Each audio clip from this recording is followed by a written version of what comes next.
ಕೂಡ ಅಲ್ಲಿ ಅವರ ಅಭಿಪ್ರಾಯಕ್ಕೆ ಅವಕಾಶ ಇಲ್ಲ. ನಮ್ಮ ಜಿಲ್ಲೆಯಲ್ಲಿ ನಾವು ನಮ್ಮ ಅಭಿಪ್ರಾಯ ಕೊಡ್ಬೋದು. ನಾನು ರಾಜ್ಯಾಧ್ಯಕ್ಷ ಇದ್ದು ನನ್ನ ಶಿವಮೊಗ್ಗ ಜಿಲ್ಲೆನಲ್ಲಿ, ಯಾಕೆ ಶಿಕಾರಿಪುರ ಸ್ವಕ್ಷೇತ್ರ, ಶಿವಮೊಗ್ಗ ಜಿಲ್ಲೆ ಬಗ್ಗೆ ನಾನು ಅಭಿಪ್ರಾಯ ಕೊಡ್ಬೋದು. ಇನ್ನು ಯಾವುದೇ ಜಿಲ್ಲೆ ಬಗ್ಗೆ ನಾನು ಅಭಿಪ್ರಾಯ ಕೊಡೋದಕ್ಕೆ ಸಾಧ್ಯ ಇಲ್ಲ. ಇದೊಂದು ವ್ಯವಸ್ಥೆ, ನಮ್ಮದೊಂದು ರಾಷ್ಟ್ರೀಯ ಪಕ್ಷ, ಚುನಾವಣೆಯ ಒಂದು ಪದ್ಧತಿ ಏನಿದೆ, ಕಾನೂನು ಏನಿದೆ, ಅದ್ರ ಪ್ರಕಾರ ನಡೆದಿದೆ. ಹಾಗಾಗಿ ಏನು ಬಹುತೇಕ 25 ಜಿಲ್ಲೆಗಳಾಗಿದೆ, ಯಾವುದೂ ಕೂಡ ಬದಲಾವಣೆ ಆಗ್ತಕ್ಕಂಥ ಪ್ರಶ್ನೆ ಉದ್ಭವನೂ ಆಗೋದಿಲ್ಲ. ಎಲ್ಲವೂ ಕೂಡ ಯಾವುದೇ ಒಂದು ಚುನಾವಣಾ ಪ್ರಕ್ರಿಯೆಯಲ್ಲಿ ಅಕ್ರಮವೂ ಕೂಡ ಆಗಿಲ್ಲ, ಕೆಲವು ಮನಸ್ಸಲ್ಲಿ ಇರ್ಬೋದು. ಎಲ್ಲವೂ ಕೂಡ ಮತ್ತೆ ಕೇಂದ್ರದಿಂದ ನಮ್ಮ ಕ್ಯಾಪ್ಟನ್ ಗಣೇಶ್ ಕಾರ್ಣಿಕ್ ಅವ್ರನ್ನು ಕೂಡ ನಿಯೋಜನೆ ಮಾಡಿದ್ದಾರೆ, ಎಲ್ಲವೂ ಕೂಡ ಗಮನಿಸಿದ್ದಾರೆ. ನನ್ನ ಯಾವುದೋ ಆ ರೀತಿ ಸಮಸ್ಯೆಗಳು. ಇವತ್ತು ಯತ್ನಾಳ ಅವರ ಸಭೆ ಇದೆ ಸರ್, ಅವರೆಲ್ಲ ಸುಧಾಕರ್ ಅವರಾಗಲಿ, ಯಾರೇ ಹಿರಿಯರು, ಅವ್ರದ್ದೇನೇ ತಕರಾರುಗಳಿದ್ರು ಸಹ ಕೇಂದ್ರದಲ್ಲೂ ಕೂಡ ರಿಟರ್ನಿಂಗ್ ಆಫೀಸರ್ ಇರ್ತಾರೆ, ಲಕ್ಷ್ಮಣ್ ಅಂತ ಇದ್ದಾರೆ, ನಮ್ಮ ರಾಷ್ಟ್ರೀಯ ಉಪಾಧ್ಯಕ್ಷರು.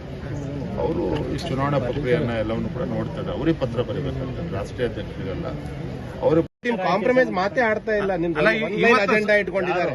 ನೀವು ಯತ್ನಾಳ್ ಟೀಮು ಒನ್ಲೈನ್ ಅಜೆಂಡಾ ಅವರು ವಿಜೇಂದ್ರ ಹೋಗ್ಬೇಕು, ರಾಜ್ಯಾಧ್ಯಕ್ಷ ಸೂಕ್ತ ಅಲ್ಲ ಅನ್ನೋದು. ನಾನು ಕೂಡ ಈಗ ದತ್ತಾತ್ರೇಯ ಸನ್ನಿಧಿಯಲ್ಲಿ ಬಂದಿದ್ದೇನೆ, ಅವ್ರು ಒಳ್ಳೇದಾಗ್ಲಿ ಅಂತ ನಾನು ಕೂಡ ಭಗವಂತನ ಪ್ರಾರ್ಥನೆ ಪ್ರಾಮಾಣಿಕವಾಗಿ ಪ್ರಾರ್ಥನೆ ಮಾಡ್ತೀನಿ.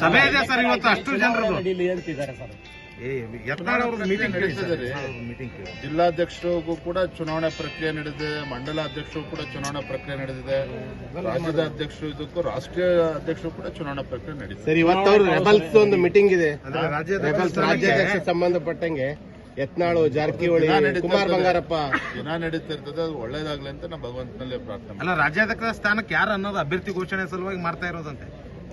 ಇಲ್ಲಪ್ಪ, ಅವ್ರು ಪ್ರಯತ್ನ ಮಾಡೋದು ತಪ್ಪು ಅಂತ ಹೆಂಗ್ ಹೇಳಕ್ಕಾಗತ್ತೆ? ನಮ್ದೊಂದು ರಾಜಕೀಯ ಪಕ್ಷ, ಆದ್ರೆ ಒಂದನ್ನು ಸಂತೋಷ ಪಡಬೇಕು. ಜಿಲ್ಲಾಧ್ಯಕ್ಷರು ವಿಚಾರದಲ್ಲೂ ಕೂಡ ಇಷ್ಟೊಂದು ಪೈಪೋಟಿ ನಡೀತಾ ಇದೆ ಅಂದ್ರೆ ಇದು ಮೊದಲ ಬಾರಿ. ರಾಜ್ಯಾಧ್ಯಕ್ಷ ಸ್ಥಾನಕ್ಕೂ ಇಷ್ಟೊಂದು ಪೈಪೋಟಿ ನಡೀತಾ ಇದೆ ಅಂದ್ರೆ ಇದು ಮೊದಲ ಬಾರಿ. ಅದು ನೀವು ಕೂಡ ಚುನಾವಣೆ ಪ್ರಕ್ರಿಯೆ ಇದೆಯಾ? ವರ್ಷದಾಗೂ ಹೇಳಿದ್ದೇನೆ, ರಾಜ್ಯದ ಅಧ್ಯಕ್ಷನಾಗಿ ಮುಂದುವರಿತೇನೆ ಅಂತಕ್ಕಂಥ ಸಂಪೂರ್ಣ ವಿಶ್ವಾಸ ನನಗೆ. ಧನ್ಯವಾದ.